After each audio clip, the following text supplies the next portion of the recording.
22 फरवरी को रांची में श्री खाटू श्याम मंदिर के प्राण प्रतिष्ठा होगी। रविवार से ही विभिन्न धार्मिक कार्यक्रमों का आयोजन शुरू हो चुका है। आज एक विशाल कलश यात्रा निकाली गई, जिसमें 251 महिलाओं ने अपने सर पर कलश रखकर मंदिर तक की परिक्रमा की, जबकि इस मौके पर बड़ी संख्या में श्याम भक्त उपस्थित थे। यह कलश यात्रा रानीगंज गौशाला से निकालकर नेताजी सुभाष बोस रोड होते हुए नवनिर्मित श्री श्याम मंदिर तक पहुंची। हर जगह पर श्याम भक्तों का स्थानीय लोगों द्वारा खूब स्वागत किया गया। जय श्री श्याम के नारे लगाए गए। कल ही राजस्थान के खाटू धाम से खाटू श्याम बाबा रानीगंज पधारे हैं। श्याम भक्तों ने खाटू श्याम बाबा का भव्य स्वागत किया था। आज भी जब यह कलश यात्रा निकाली गई, तब रास्ते के दोनों तरफ बड़ी संख्या में श्याम भक्त उपस्थित थे। इस कलश यात्रा में श्री श्याम बाल मंडल चैरिटेबल ट्रस्ट के अध्यक्ष विष्णु सराफ, सचिव पवन केजरीवाल, विमल सराफ, विनोद बंसल सहित कमेटी के तमाम सदस्यगण शामिल थे।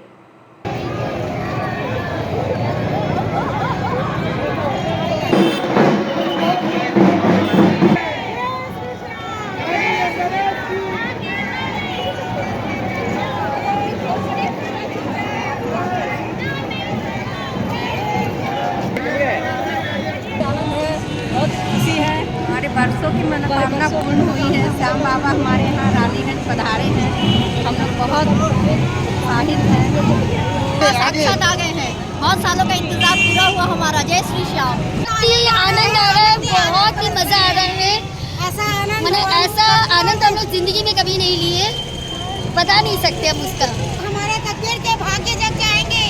हमारे बाबा के लिए हम लोग कलश उठाए हैं। ये बहुत बड़ा सौभाग्य वाला चीज़ है हम लोगों के लिए। हम लोग यही सोच रखे हैं कि बाबा हर समय हम लोगों को ऐसे ही करवाते रहे। रानीगंज से सम्राट दास की report, PVTV news.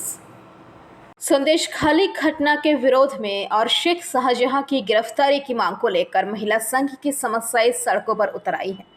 Akhil Bharatiya लोकतांत्रिक महिला एसोसिएशन के पूर्वी वर्धमान जिला समिति की ओर से रैली निकालकर विरोध प्रदर्शन किया गया।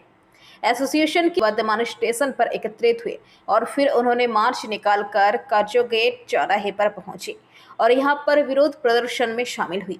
वर्धमान के करजन गेट चौक पर राज्य पुलिस मंत्री और मुख्यमंत्री ममता बनर्जी का पुतला फूंका गया। महिला संघ के सदस्यों ने करजो गेट चौराहे पर जीटी रोड को व्यवहारिक रूप से अवरुद्ध कर दिया।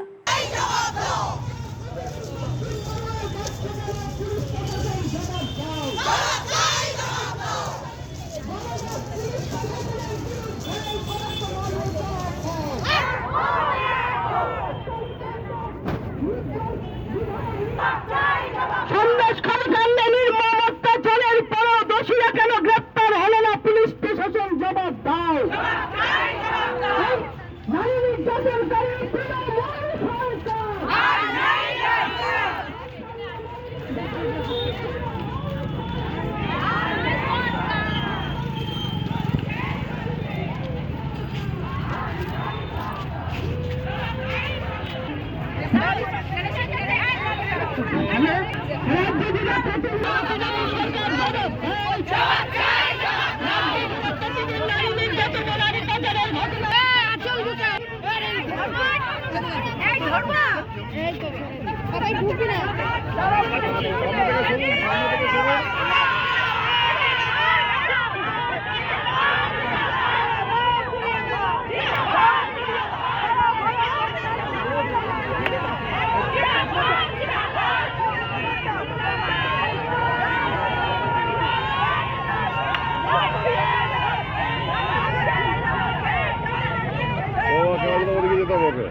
Bureau report, PVTV news.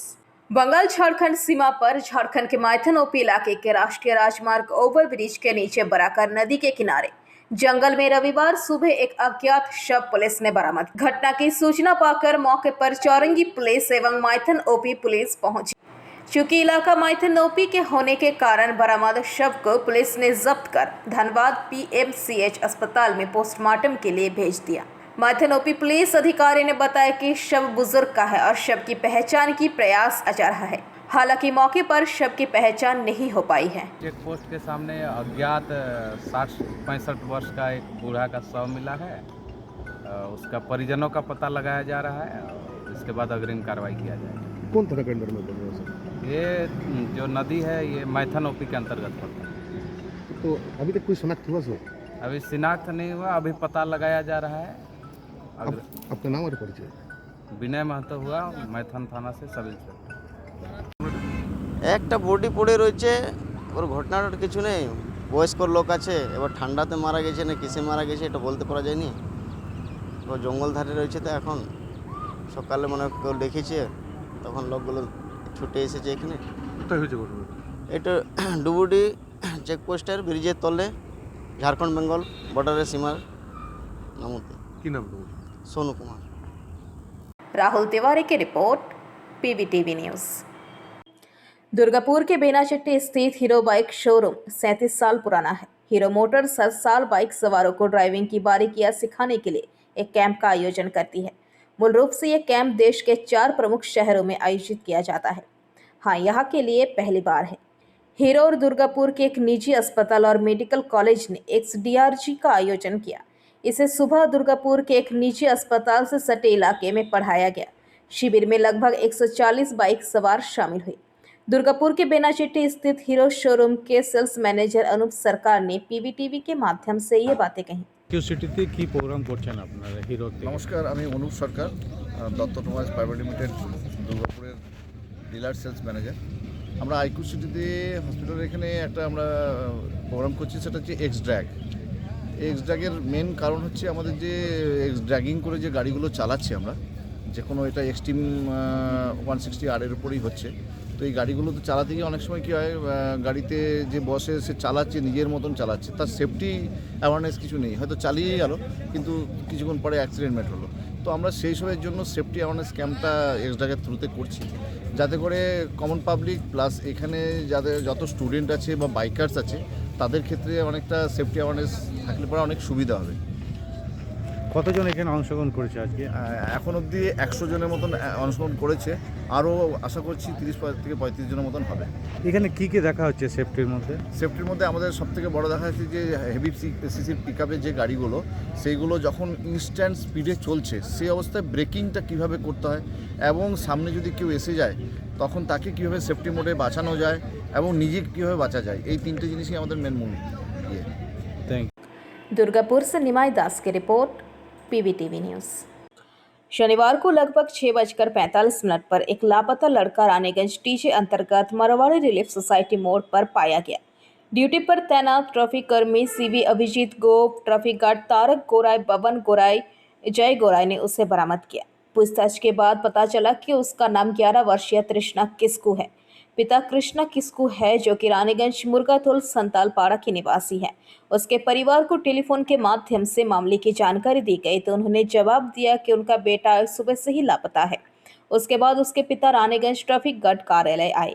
पूछताछ पूरी होने के बाद लड़का को उसके पिता को सौंप दिया गया। वही लड़के के पिता ने ट्रैफिक कर्मी एवं ट्रैफिक गार्डों की कार्य की सराहना की।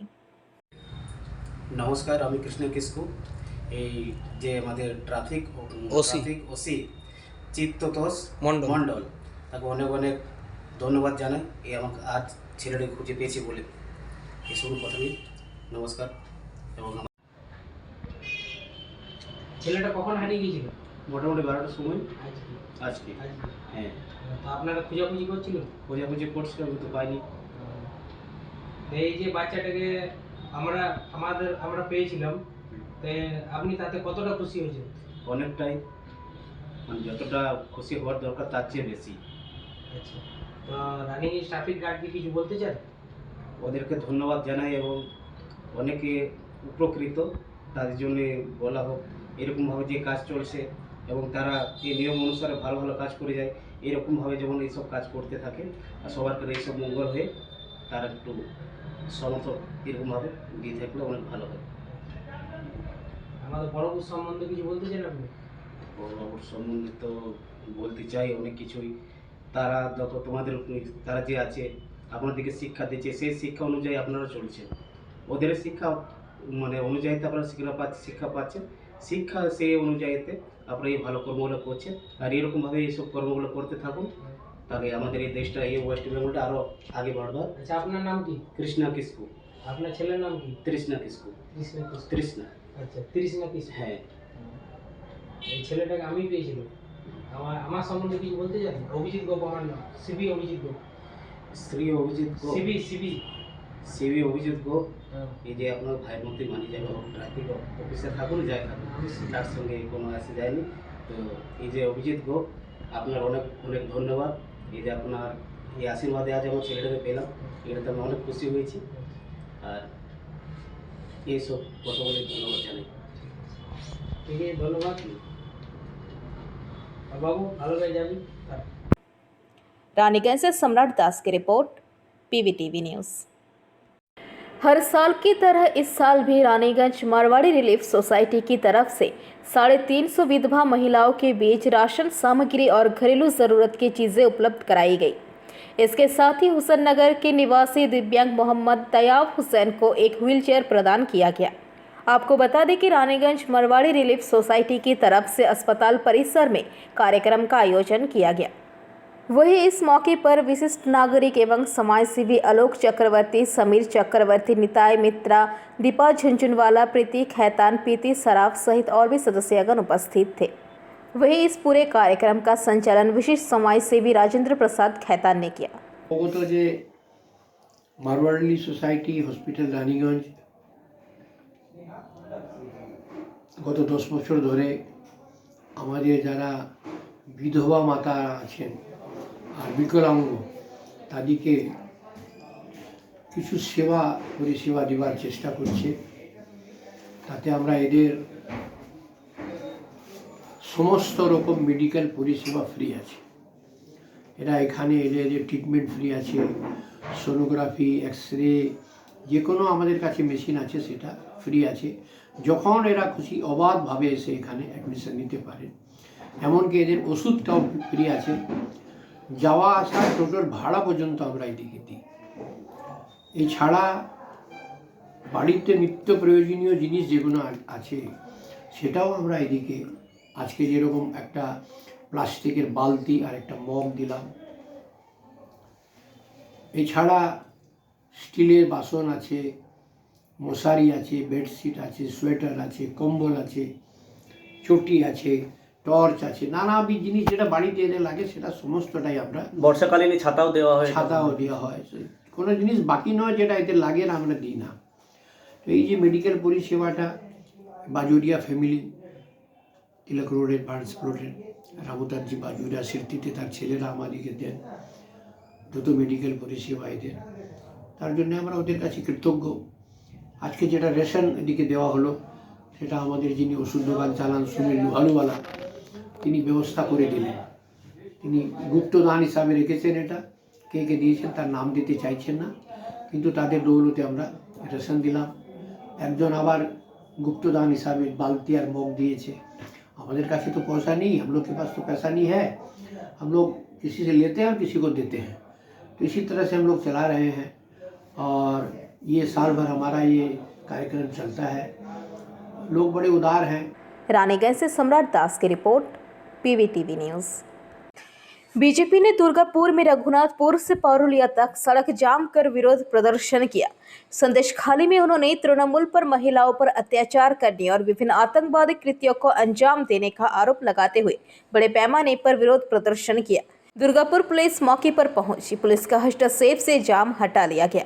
वहीं बीजेपी नेता विकास सिंह ने पीवीटीवी के माध्यम से ये बातें कहीं। আমরা যেরকম জানি পশ্চিমবাংলার সন্দেশখালীতে যে ঘটনা ঘটেছে এবং দীর্ঘদিন ধরে যে মহিলারা অত্যাচারিত হচ্ছে, নির্যাতন ওদের সাথে হচ্ছে, ধর্ষণ হচ্ছে, ওখানকার যারা মাস্টার মাইন্ড আছে তৃণমূলের যারা প্রকৃত অঞ্চল সভাপতি থেকে শুরু করে ওখানে যে এলাকার দায়িত্বে রয়েছেন শেখ শাহজাহান, শিবু হাজরা, এদের নেতৃত্বে যেভাবে মহিলাদেরকে রাতের অন্ধকারে মিটিংয়ের নাম করে তৃণমূল পার্টি অফিসে নিয়ে গিয়ে ওদের উপর নির্যাতন করা হচ্ছে এবং এসে বাড়ি বাড়িতে দেখে বেছে বেছে মহিলাদেরকে, সুন্দর কম বয়সী মহিলাদেরকে নিয়ে গিয়ে এই ধরনের অত্যাচার যে চালানো হচ্ছে তারই প্রতিবাদে এবং এই পুলিশ মন্ত্রী এবং মুখ্যমন্ত্রীর পদত্যাগের দাবিতে এবং ওদের শিবু হাজরা এবং যে ওখানকার শেখ শাহজাহানের অবিলম্বে গ্রেফতারের দাবিতে আজকে আমরা এই পূর্ব বিধানসভার 1 নম্বরের মণ্ডলের পক্ষ থেকে আজকে এই মিছিল আমরা প্রতিবাদ মিছিল করেছি।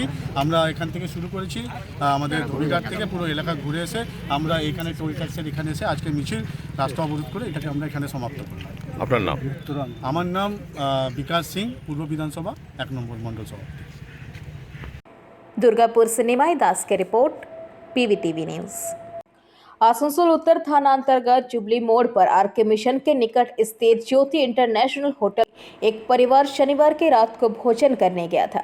परिवार का आरोप है कि होटल के एक व्यक्ति ने उनके साथ बेहद बुरा आचरण किया। परमजीत सिंह ने बताया कि मटन बिरयानी की जगह उनको जीरा राइस परोसा किया। जब उन्होंने इसका विरोध किया तो होटल के एक अन्य कर्मचारी और खानसामे ने माफ़ी मांग ली और कहा कि मटन बिरयानी खत्म हो गई थी। इस पर परमजीत सिंह ने बताया कि अगर ऐसा था तो पहले बताना चाहिए था और वो लोग दूसरा भोजन करने लगे। इतने में होटल के एक अन्य कर्मचारी आए और वो परमजीत सिंह और उनके बीवी के साथ ऊंची आवाज़ में बात करने लगे। परमजीत सिंह ने बताया कि उसने काफ़ी गलत शब्दों का प्रयोग किया और उनकी बीवी को भी धमकाया। इस पर उनको भी गुस्सा आया, लेकिन उन्होंने अपने आप को संयमित रखा और अपने दोस्तों को इस बात की जानकारी दी। हालांकि बाद में होटल के एक अन्य कर्मचारियों ने उनसे माफ़ी मांगी, लेकिन परमजीत सिंह का कहना है कि जिस व्यक्ति ने उनके साथ बदतमीजी की थी, माफ़ी उनको मांगनी चाहिए थी। हालांकि इसके बाद होटल के अन्य कर्मचारियों द्वारा समझाने बुझाने के बाद मामला शांत हुआ। आज हम लोग कभी नहीं आएंगे साले। यहाँ पे मैं, मेरी वाइफ और मेरे 2 बच्चे, हम लोग यहाँ पे खाना खाने के लिए आए थे। हम लोगों ने यहाँ के खाना ऑर्डर किया। मैंने मटन बिरयानी ऑर्डर किया। मटन का एक आइटम था वो, और नान हम लोगों ने ऑर्डर किया, और साथ ही साथ हमने वेज पनीर बटर मसाला और नान ऑर्डर किया। तो मटन बिरयानी के नाम पे मेरे को जीरा राइस दे दिया इन्होंने जी। तो मैंने इनको कंप्लेन की तो उन्होंने एक्सेप्ट किया। मैनेजर ने आके भी जो वहाँ पे जिसने सर्विंग की उसने माफ़ी मांगी, लेके चले गया। मुझे बहुत भूख लगी थी, मैंने नॉर्मली पनीर और नान खाना शुरू कर दिया। उसके बाद क्या हुआ, 1 मिनट रितिका मैं यहाँ पे, तो फिर उसी दौरान क्या हो गया कि मैंने बोला कि आप ठीक है जो हुआ हुआ रहने तो मैं नान खा लिया। उसी बीच में एक को वेटर आके मुझे बोला कि क्या हुआ सर, ऐसा ऐसा प्रॉब्लम। मैं बोला आपने बनाया है खाना? बोला नहीं। मैं बोला जो शेफ है उसको बुलाइए, मैं उनसे बात करूंगा। शेफ ने आया, शेफ को आकर मैंने बोला कि ऐसा ऐसा बात है। तो शेफ ने बोला कि सर सॉरी, मेरे से गलती हो गया। हम लोग एक्चुअली मटन बिरयानी यहाँ नहीं था, खत्म हो गया था, तो हम लोगों ने चावल में ही मटन कौसा डाल के आपको दे दिया। मैं बोला ये तो आपको करना नहीं चाहिए था, आपको उसी समय बोलना चाहिए था। तो जो बात है वहाँ खत्म हो गई। शेफ माफी मांग के जा चुका था। उसके बाद एक आदमी आके हम लोग के साथ बदतमीजी करने लग गया। जब मेरी वाइफ ने बोला कि यार मेरे और मेरे पति यहाँ पे वेज खाना खा रहे हैं, उनको इज्जत से वो खा लेने दो, तो उन्होंने कहा कि नहीं आपका कैंसिल करवा देते, ये कर देते, वो कर देते। जब मेरी वाइफ ने बोला कि ऐसी कोई बात नहीं है कि कैंसिल क्या, हम लोग पैसे के लिए नहीं बोल रहे, बोलता कि आप जस्ट शट अप। अच्छा, ऐसे बदतमीजी की, उंगली दिखा के, बदतमीजी दिखा के और उल्टी सीधी भाषा में बात करके पूरे वेटर्स आ गए और इतनी गंदी तरीके से मेरी वाइफ से बात की कि मैं इस चीज को बर्दाश्त नहीं कर पाया। मैंने अपना पेशेंस रख के मैं वहाँ पे बैठा रहा। मैंने बोला कि इट्स ओके, जो हुआ हुआ, इस बात के लिए मेरी फैमिली आएगी यहाँ पे हिसाब करेगी। और आज मेरे कुछ दोस्त हैं जो यहाँ आए हैं, वो बात करें, मैनेजर वाले मुझसे माफी मांग रहे हैं, लेकिन this is not the way. मैं चाहता हूँ जो स्टाफ जिसने गलती की है वो आके सॉरी बोले, यही हमारी मांग है। आप पूरी फैमिली के साथ आए थे अपने? मैं अपनी वाइफ और अपने 2 बच्चों के साथ आया था। ऐसी सिचुएशन हो गई है, मेरे बच्चे कह रहे हैं कि पापा ऐसी जगह में कभी नहीं आना है। मैं खुद एक एनजीओ चलाता हूं, मैं एक सोशल वर्कर हूं, मैं एक स्कूल का टीचर हूं, और इस तरह से अगर एक नॉर्मल आदमी से इस तरह के होटल में इस तरह का बयान हो रहा है तो ये खुद ही दंडनीय चीज है, बहुत ही अनएक्सेप्टेबल चीज है। अगर हमारे साथ ऐसा हो सकता है तो किसी के साथ भी हो सकता है। बड़े होटल खोलने से नहीं होगा, सर्विस देना होगा। ज्योति इंटरनेशनल इंजीनियरिंग कॉलेज का बगल में जी। आसनसोल से बीजू मंडल की रिपोर्ट, पीवीटीवी न्यूज। बनपुर के बीयूसी मैदान में आसनसोल स्पोर्ट्स ऑफिशियल का 10वां वार्षिक सम्मेलन आयोजित किया गया। यहाँ राज्य और राष्ट्रीय स्तर पर विभिन्न खेलकूद प्रतियोगिताओं में बेहतर प्रदर्शन करने वाले खिलाड़ियों और खेलों का परिचालन करने वाले अधिकारियों को सम्मानित किया गया। तकरीबन 250 व्यक्तियों को यहाँ सम्मानित किया गया। इस मौके पर यहाँ आसनसोल नगर निगम के चेयरमैन अमरनाथ चैटर्जी, MMIC गुरदास चैटर्जी तथा इस संगठन से जुड़े तमाम वरिष्ठ पदाधिकारी उपस्थित थे। आपको बता दें कि इस संगठन की तरफ से हर साल इस तरह का आयोजन किया जाता है। जहां खिलाड़ियों और खेल का परिचालन करने वाले व्यक्तियों को सम्मानित किया जाता है। আজকে আমাদের 10th অ্যানুয়াল সেমিনার হচ্ছে আসানসোল স্পোর্টস অফিসিয়াল। এই সেমিনারে প্রত্যেক বছরই আমাদের হয়ে থাকে। এটা আজকে আমাদের বিউসি স্টেডিয়ামে হচ্ছে, বানপুর ইউনাইটেড ক্লাবের স্টেডিয়ামে এখানে হচ্ছে। আজকে আমরা বিভিন্ন ন্যাশনাল এবং স্টেট লেভেলের যারা পদকজয়ী হয়েছে, গোল্ড, সিলভার এবং ব্রোঞ্জ, তাদেরকে আমরা সম্বর্ধিত করছি। এছাড়া আমাদের স্পোর্টস অফিসিয়ালের প্রায় 150 জন যে মেম্বার আছে, যারা বিভিন্ন স্পোর্টস এবং গেমস শুধু ওয়েস্ট বেঙ্গলের ভেতরে নয়, আদার অন্যান্য স্টেটেও তারা কন্ডাক্ট করে থাকে। সেই সমস্ত তাদের মধ্যে বেশ কিছুকে আমরা সম্বর্ধিত করছি।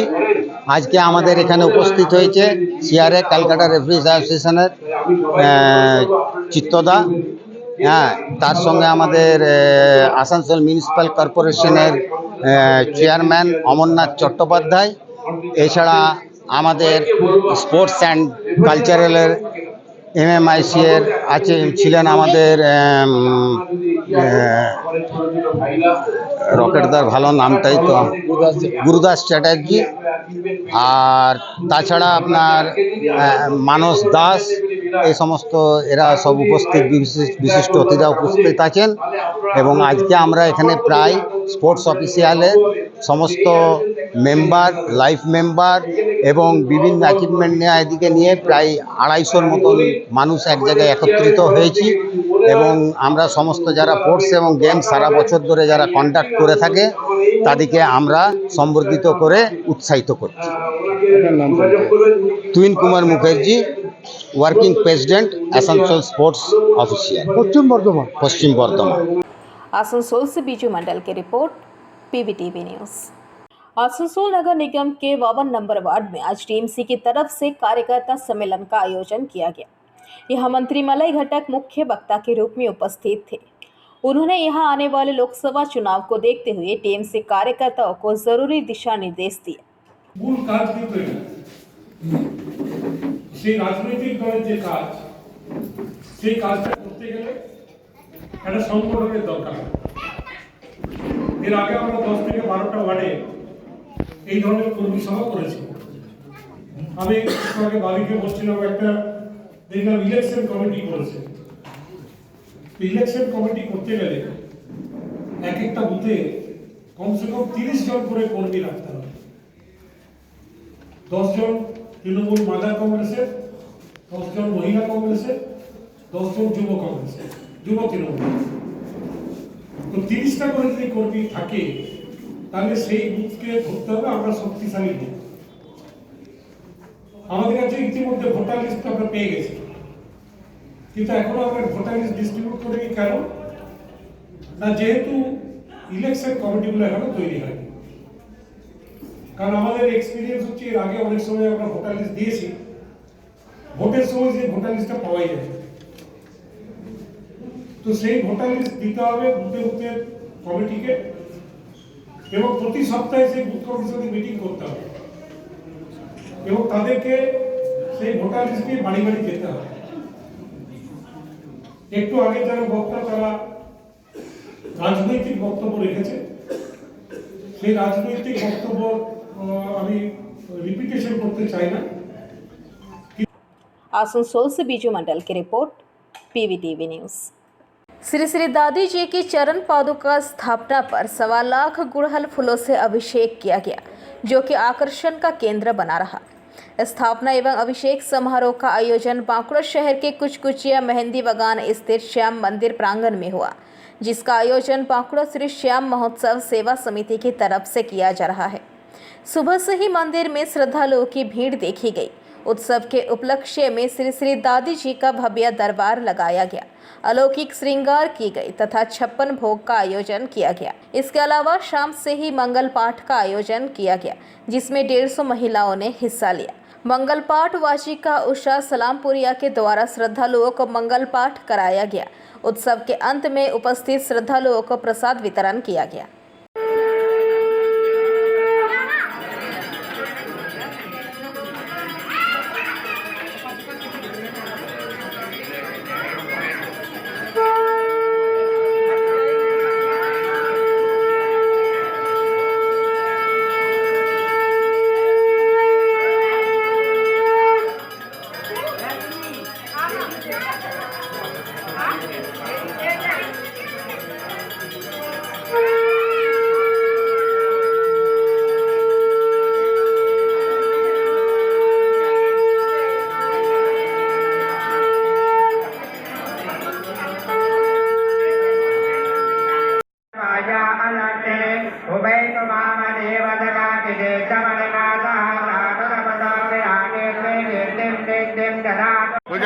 क्या प्रोग्राम है आज आप लोग का? आज बांकुड़ा श्री श्याम महोत्सव सेवा समिति की तरफ से रानी श्री राधे जी का चरण स्थापना हो रही है।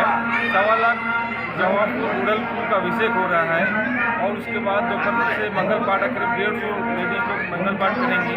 उसके बाद शाम को प्रसाद है। तो सारा दिन का आज कार्यक्रम दिखता है।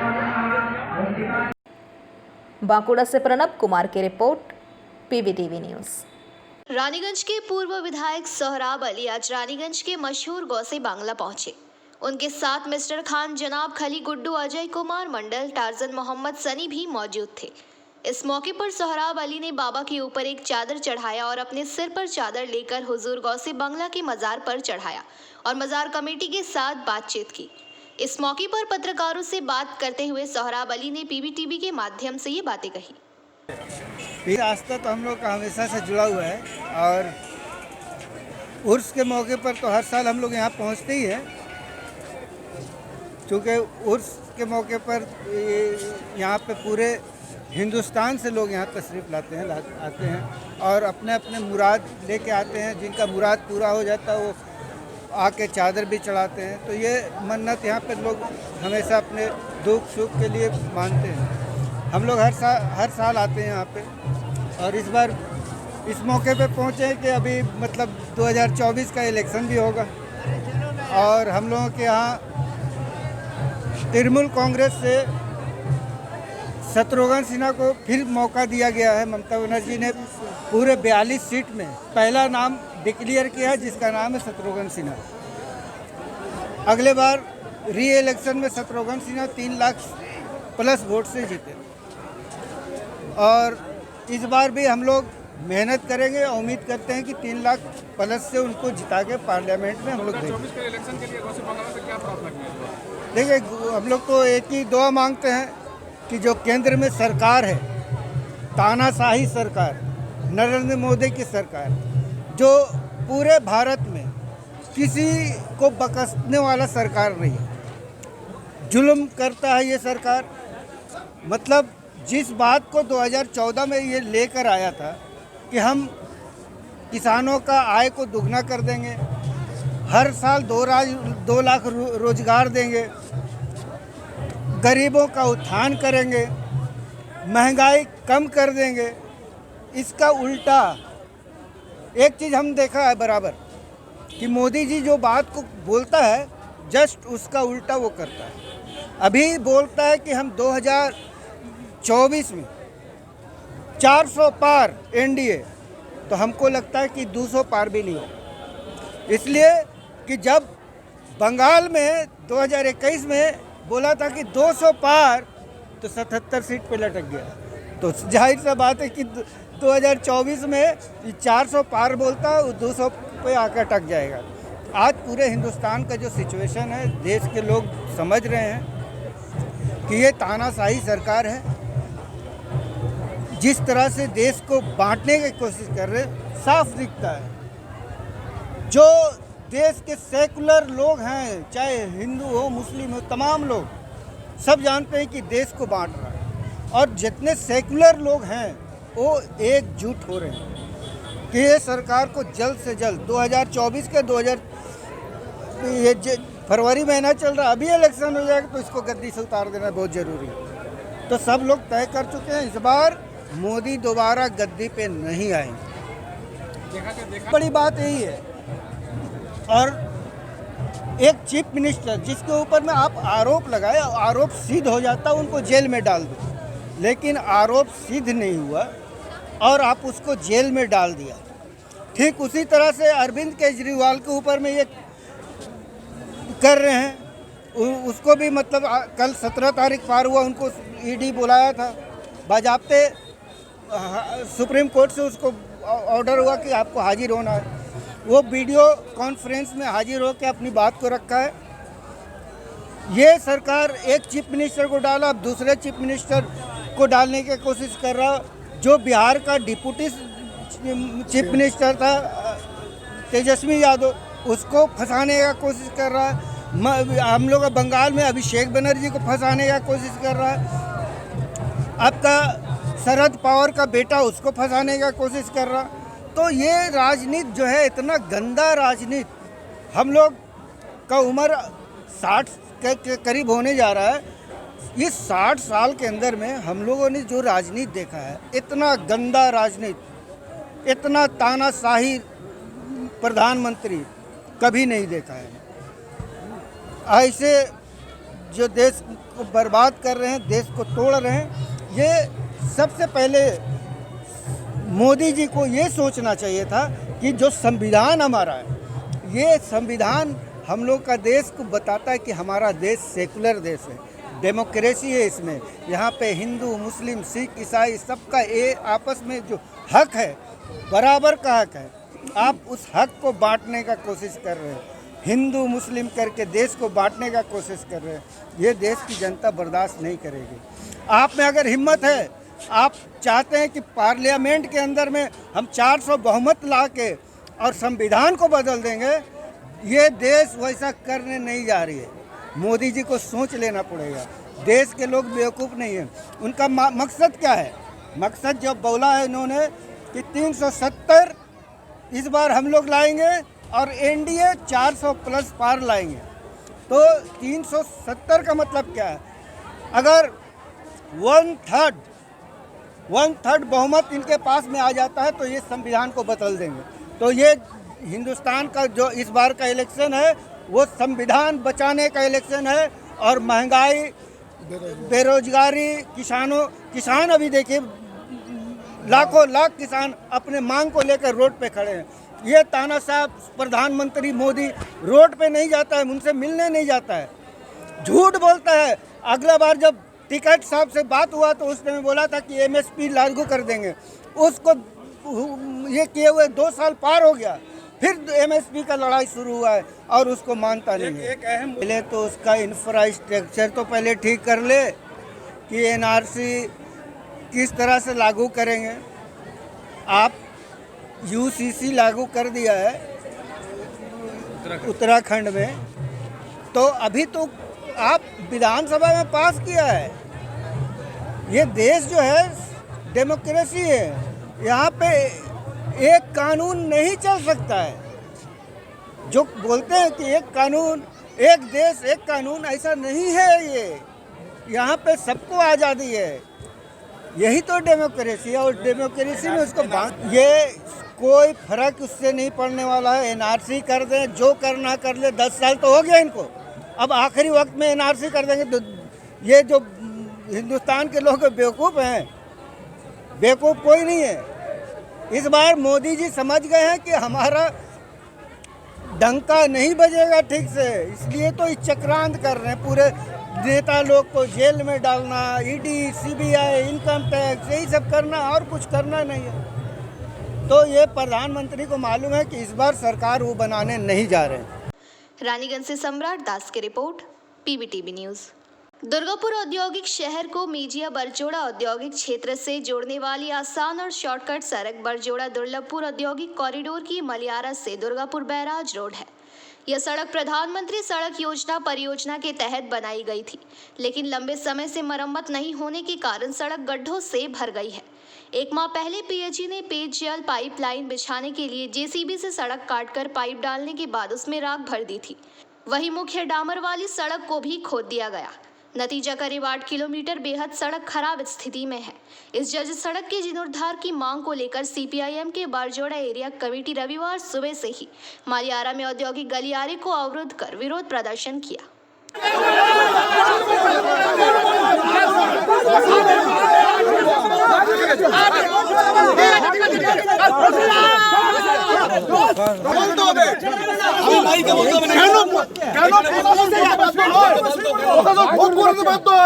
মানুষ ওই রাস্তায় চলতে বাধ্য হয় প্রশাসনের জন্য, কাটমানি খেলার জন্য। জল করে ব্যালট চুরি হয়ে জঙ্গলে ফেলবে, জঙ্গলে ব্যালট ফেলবে, কাটমানি সব কথা করে উঠেন। আমার গাড়ি আমার ল এন্ড অর্ডার নেই, পাবলিকের ল এন্ড অর্ডার নেই, পুলিশের ল এন্ড অর্ডার আছে।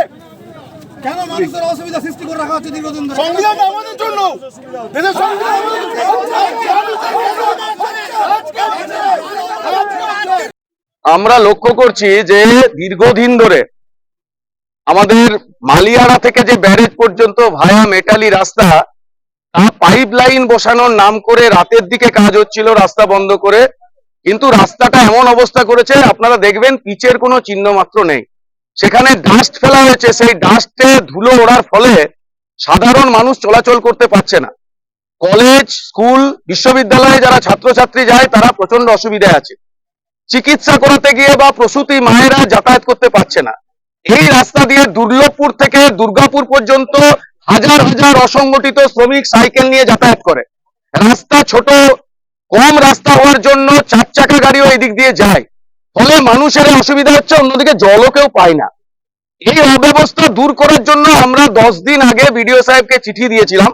17 তারিখ পর্যন্ত আমরা টাইম দিয়েছিলাম আমাদের সঙ্গে আলোচনা করে এটা রাস্তা কাজ শুরু করতে, যাতে সংস্কার হয় ভালো করে। আমরা 1.5 বছর আগে দেখেছি মালিয়ারা এরকম একটা ঘটনা ঘটেছিল, এখনো পর্যন্ত সারাই হয়নি, বসে আছে রাস্তাটা, দেখতে পাবেন মালিয়ারার মুখে। বিডিও সাহেব এমন সেই চিঠি হারিয়ে ফেলেছেন। কালকে আবার চিঠি নাই। পুলিশ প্রশাসনের হস্তক্ষেপে কালকে একটা সভা বিডিও সাহেব ডাকেন, সেই সভায় নাকি একটা রেজুলেশন করেন। তিনি বলেন নাকি মানবিক মুখ্যমন্ত্রী সব করে দেবে। তৃণমূলের দালালি করার জন্য, সরকারের দালালি করার জন্য বিডিওরা আছে আমরা জানি, কাটমানি কোথায় খায় আমরা সব জানি। সেখানে বসে আমরা পরিষ্কার বলেছিলাম যা সিদ্ধান্ত নিচ্ছেন তা হচ্ছে রাস্তার আন্দোলন হবে, রাস্তায় গিয়ে আগামীকাল বলতে হবে। আমরা পুলিশ প্রশাসন এসছে, পুলিশ প্রশাসনকে বলেছি যে রাস্তায় দাঁড়িয়ে কাল থেকে কাজ শুরু হবে বলেছিলেন আপনারা, কাল থেকে কাজ শুরু হবে কিনা এখানে। बांकुड़ा से अनुप रॉय की रिपोर्ट, पीबीटीवी न्यूज। पांडवेश्वर विधानसभा क्षेत्र के छोरा अंचल में सीतलपुर में बीजेपी युवा मोर्चा मंडल 2 की ओर से वस्त्र वितरण कार्यक्रम का आयोजन किया गया, जिसमें लगभग 250 महिलाओं को साड़ी वितरण किया गया। इस अवसर पर पांडवेश्वर के पूर्व विधायक व भाजपा नेता जितेंद्र कुमार तिवारी, उमेश मिश्रा, मंडल 2 युवा मोर्चा अध्यक्ष सूरज कुमार चौहान, शक्ति प्रमुख अनूप नंदी, संजीव सिंह, विनोद विश्वकर्मा तथा समस्त बीजेपी के सदस्यगण उपस्थित रहे। इस अवसर पर जितेंद्र कुमार तिवारी ने पीबीटीवी के माध्यम से ये बातें कही। देखिए, बीजेपी विरोध प्रदर्शन करे या न करे, एक राज्य की मुख्यमंत्री महिला मुख्यमंत्री है। उस महिला मुख्यमंत्री के राज्य में महिलाओं पर इस तरह का अत्याचार हम लोग पहले सुनते थे। जो लोग जमींदार होते थे, विभिन्न गांव में अत्याचारी जमींदार होते थे, वो इस तरह का काम करते थे। किसी की बहू बेटी जो पसंद आ गया उसको उठा के लेके चले जाते थे। लेकिन वही जमींदारी प्रथा फिर वापस ला रही है तृणमूल कांग्रेस। ये माने बहुत शर्मनाक स्थिति है और बहुत ही भयावह स्थिति है। लेकिन इसका मुकाबला हम लोग करेंगे। बंगाल को फिर जमींदारों के हाथ में हम लोग नहीं जाने। खुद ममता बनर्जी ये कह रही है कि जो लोग इस तरह का बयान दे रहे हैं मुंह बांधकर, अपना चेहरा छुपाकर, वो आरएसएस के लोग हैं। आप बताइए कि एक पीड़ित महिला, ये तो डबल पीड़ा है ना। एक पीड़ित महिलाओं को वहां पर शेख शाहजहां के जो गुंडे हैं उन लोगों ने उस पर अत्याचार किया, शारीरिक अत्याचार किया, यौन उत्पीड़न किया, और उसके बाद माननीय मुख्यमंत्री इस तरह का बयान देकर रोज उसकी पीड़ा को और बढ़ा रही है। ये कैसी महिला है जो दूसरे महिलाओं के दुख दर्द को नहीं महसूस कर पाती है? आपको मालूम होगा कि मुंशी प्रेमचंद जी ने एक बार लिखा था कि नारी ही नारी के दुखों का कारण होती है। ये ममता बनर्जी जी को देखकर बिल्कुल पता चल रहा है कि एक महिला ही दूसरे महिलाओं के दुख का कारण है। लोकसभा इलेक्शन में बीजेपी में दे सकती है। मोदी जी ने कल कह दिया है कि हर सीट में कमल छाप जो है वही हमारा कैंडिडेट है। कमल का निशान ही हमारा कैंडिडेट है। व्यक्ति कौन होता है नहीं होता ये बड़ी बात नहीं है। कमल का चिन्ह देखना है, वोट देना है। मोदी जी के चेहरे पर पूरे देश में हम लोग चुनाव लड़ने वाले हैं। लेकिन बीजेपी अभी तक इसे क्लियर नहीं कर रही है, तो क्या लगता है मुकाबला किस तरह का होगा आसनसोल लोकसभा सीट को लेकर? देखिए, उनको तो जनता के बीच में उनको बोलना चाहिए था, लेकिन जनता के बीच में वो बोलते रहे, और पार्लियामेंट में जहाँ बोलने का समय आया वहाँ वो खामोश रहे। आपने देखा होगा कि 3-4 सांसदों का नाम आया है जिन्होंने पार्लियामेंट में जो लोग कभी कोई मुद्दा ही नहीं उठाया है, उसमें शत्रुघ्न सिन्हा जी का नाम है। 2.5 वर्षों के शासनकाल में पार्लियामेंट में एक शब्द भी आसनसोल के लिए उन्होंने नहीं कहा है। आसनसोल का एक भी मुद्दा वहां पर नहीं उठाया है। तो मान लीजिए केवल उनका चेहरा देखने के लिए हम लोग वोट क्यों दें? एक बार चेहरा देखने के लिए वोट दे दिए, लेकिन उसके बाद तो हमको काम भी चाहिए ना। काम यदि नहीं करेंगे तो अब दूसरी बार उनका चेहरा देखकर यहाँ के लोग वोट नहीं देंगे। उनका चेहरा देखना होगा तो फिल्म में देख लेंगे, लेकिन उनको वोट देकर सांसद क्यों बनाएंगे? आज का यहाँ क्या कार्यक्रम था आपका? आज हमारे युवा मोर्चा के नेतृत्व में, युवा मोर्चा का सभापति सूरज चौहान, उसके नेतृत्व में 200-250 महिलाओं को वस्त्र वितरण का कार्यक्रम। पांडवेश्वर से मंथन पासवान की रिपोर्ट, पीबीटीवी न्यूज।